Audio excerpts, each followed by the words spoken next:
पहलगाममधल्या दहशतवादी हल्ल्याच्या निषेधार्थ उद्या डोंबिवली बंद. हल्ल्यात मृत्युमुखी पडलेल्या नागरिकांना श्रद्धांजली वाहणार.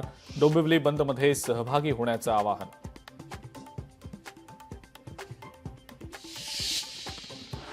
मंत्री गिरीश महाजन जम्मू काश्मीरमध्ये दाखल. महाराष्ट्रातल्या पर्यटकांना परत आणण्यासाठी महाजन तत्पर. सरकारी खर्चानं सर्व पर्यटकांना महाराष्ट्रामध्ये आणलं जाणार.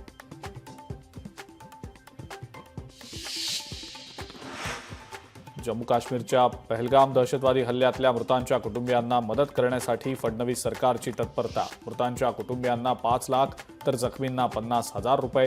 मदतीसाठी शासन निर्णय तत्काळ जारी.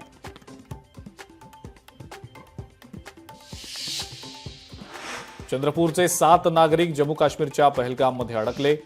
दहशतवादी हल्ल्यानंतर निर्माण झालेल्या तणावपूर्ण स्थितीमुळे नागरिक अडकून पडले. नागरिकांना चंद्रपूरमध्ये आणण्याच्या हालचालींना वेग.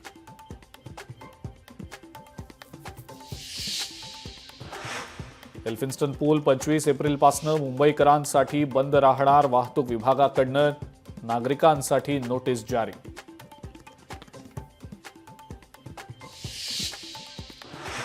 सोलापूरमध्ये मुस्लिम समुदायानं पहलगाममधल्या दहशतवादी हल्ल्याचा केला निषेध. शहरातल्या रहमते मुस्तफा संघटनेच्या वतीनं पाकिस्तानच्या विरोधात निदर्शनं.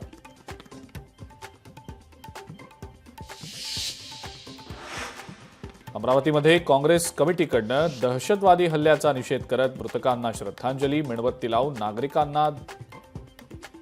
मृत झालेल्या नागरिकांना श्रद्धांजली. बीडच्या परळी शहरात पहलगाममधल्या दहशतवादी हल्ल्याचा निषेध करत मृत्युमुखी पडलेल्यांना केली श्रद्धांजली अर्पण. शहरातल्या महिला आणि पुरुष मोठ्या संख्येनं होते उपस्थित.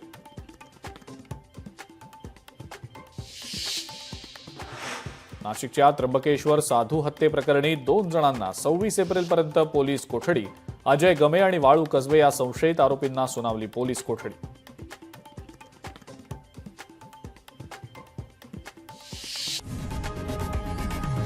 लोकशाही मराठी ऐका, पहा, जागरूक रहा.